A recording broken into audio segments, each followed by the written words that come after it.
Peggy 18.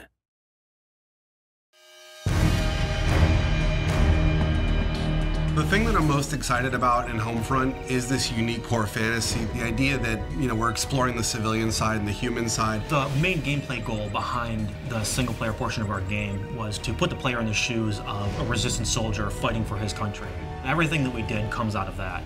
How your weapons work, how you relate to the world, the kind of missions that you go on, it all comes from that. In a lot of shooters, you have the best equipment and great number of allies and an army behind you. In this case, you're civilians turned freedom fighters, and you have to fight against this greater force that has better equipment than you do. And it's really a sort of get in, get out situation. It's an interesting place for us to be on this one because everybody's expectations is military shooter, military shooter. We want guys who are professional. But, guys who are really professional in war are like robots.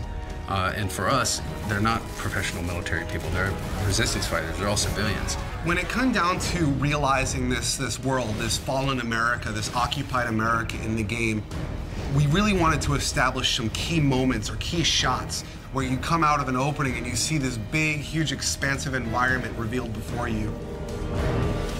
You see this enormous vista of this plane that crashed when the EMP went off. It's kind of like this moment where you're like, this is really something different. It's really spectacular. We really want people to feel like this looks like a place that I grew up in, and then twist it, and now it looks abandoned, now it looks collapsed. The second thing, which I think has been a huge win for us overall, is going after real-world brands. We really want to get these brands in here because they're part of the fabric of American life. So one of the places that the Koreans use as a supply depot is a classic big box store. And they sort of move in and they use the big space to store all their military stuff. And it's one of our big set pieces where the military goes on a raid mission to steal a bunch of fuel.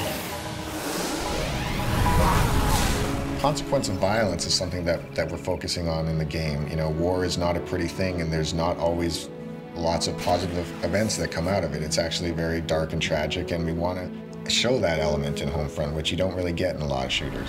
Jake, just put them out of their misery. Who's shooting? Let those bastards come! In an average FPS, you'll blow through 30 to 100 guys every 15 to 20 minutes or so. And you sort of get this what we call massacre fatigue. When you stop even caring, you don't even realize that you're killing humans.